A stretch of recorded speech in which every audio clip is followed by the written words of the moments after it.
शिल्पी Gautam case, एक ऐसा नाम जो आज भी 25 साल बाद भी बिहार में एक सिहरन पैदा कर देता है। आज हम इसी केस की परतों को खोलेंगे, एक ऐसी कहानी जो परेशान करने वाली है और न्याय पर, सिस्टम पर बहुत बड़े सवाल खड़े करती है। आत्महत्या या फिर हत्या? क्या ये बस एक दुखद प्रेम कहानी थी जिसका अंत सुसाइड था, या फिर पर्दे के पीछे कुछ और, कुछ बहुत ज्यादा खौफनाक छिपा हुआ था? यही वो सवाल है जो इस पूरे मामले के बिल्कुल सेंटर में है, और इसका जवाब आज तक नहीं मिला। तो चलिए वक्त में थोड़ा पीछे चलते हैं। साल था 1999, तारीख 3 जुलाई, शहर पटना। ये एक ऐसी सुबह थी जिसकी शुरुआत एक ऐसी चौंकाने वाली खबर से हुई जिसने बिहार की सियासत और समाज को हिला के रख दिया था। अब सवाल ये कि जगह कौन सी थी? जगह थी एमएलए क्वार्टर नंबर 12, और इसके गैराज के अंदर एक ऐसा मंजर था जिसे देखकर किसी का भी दिल दहल जाए। एक सफेद मारुति जेन गाड़ी, और उसके अंदर 2 लाशें, एक लड़के की एक लड़की की, दोनों अर्धनग्न हालत में। जैसे ये खबर बाहर आई, समझिए पूरे बिहार में हड़कंप मच गया। तो सवाल ये था कि आखिर ये दोनों थे कौन? एक थी शिल्पी जैन, एक होनहार स्टूडेंट, एक मॉडल और 1998 की मिस पटना विनर, मतलब एक ऐसा भविष्य जो बहुत ही सुनहरा दिख रहा था। और दूसरा था गौतम सिंह, लंदन में बसे एक डॉक्टर का बेटा और राजनीतिक तौर पर भी काफी एक्टिव। इन दोनों की जिंदगी की कहानी अचानक एक झटके में खत्म हो गई। अगर उनके आखिरी कुछ घंटों को देखें तो कहानी और भी ज्यादा उलझ जाती है। 2 जुलाई, शिल्पी एक गेस्ट हाउस में एक दोस्त से मिलने जाती है।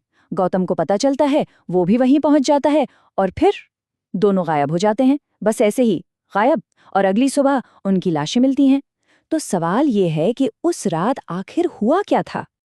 और देखिए, यहीं से ये मामला उलझना शुरू होता है, क्योंकि शुरू से ही 2 अलग-अलग कहानियां चल रही थीं। एक कहानी जो पुलिस बता रही थी, और दूसरी वो जो सबूत चिल्ला चिल्ला कर कह रहे थे।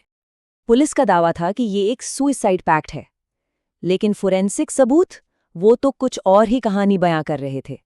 पोस्टमार्टम रिपोर्ट में साफ था कि शिल्पी के साथ गैंग रेप हुआ था, और तो और मौके से कई अलग-अलग लोगों के डीएनए सैंपल मिले। अब ये सुसाइड तो कहीं से नहीं लगता है ना? तो सवाल उठता है कि इन सबूतों को नजरअंदाज क्यों किया गया? ये कोई छोटी-मोटी चूक नहीं थी, ये एक बहुत बड़ा सवालिया निशान था। पुलिस आखिर इतने साफ सबूतों के बावजूद सुसाइड की थ्योरी पर क्यों अड़ी हुई थी? क्या किसी को बचाने की कोशिश हो रही थी? और ऐसा लगता है कि इस सवाल का जवाब राजनीति के गलियारों में छिपा था, क्योंकि बहुत जल्द ये केस सिर्फ एक क्राइम नहीं रह गया। ये सत्ता, रसूख और एक बहुत बड़े कथित कवरअप की कहानी बनने वाला था। और तभी सीन में एंट्री होती है साधु यादव की, जो उस वक्त के मुख्यमंत्री के भाई थे। उनका पुलिस की ठीक बाद इतनी जल्दी क्राइम सीन पर पहुंचना बहुत अजीब था। सवाल ये था कि आखिर वो वहां कर क्या रहे थे। और फिर एक के बाद एक कवरअप के आरोप लगने लगे। कहा गया कि सबूतों से छेड़छाड़ हुई, गौतम की बॉडी का उसके परिवार की पूरी सहमति के बिना ही जल्दबाजी में अंतिम संस्कार कर दिया गया, और साधु यादव जैसे बड़े नामों पर उंगलियां उठीं, लेकिन उनका कभी डीएनए टेस्ट ही नहीं कराया गया। ये केस बिहार के उस दौर का प्रतीक बन गया जिसे जंगल राज कहा जाता था, एक ऐसा दौर जहां कानून से बड़ा सत्ता का रसूख माना जाता था। चारों तरफ लोगों का गुस्सा था, विरोध प्रदर्शन हो रहे थे, और इसी दबाव के चलते आखिर में ये मामला देश की सबसे बड़ी जांच एजेंसी सीबीआई को सौंप दिया गया। एक उम्मीद जगी कि शायद अब सच सामने आएगा। अब सबकी उम्मीदें सीबीआई पर टिकी थीं। क्या वो इस राजनीतिक मकड़ जाल को भेद पाएगी? सीबीआई ने अपनी जांच शुरू की, लेकिन उन्हें भी जल्दी अंदाजा हो गया कि ये केस कितना पेचीदा है और इसमें कितनी मुश्किलें हैं। और फिर साल 2003 में एक ऐसा फैसला आया जिस पर यकीन करना मुश्किल था।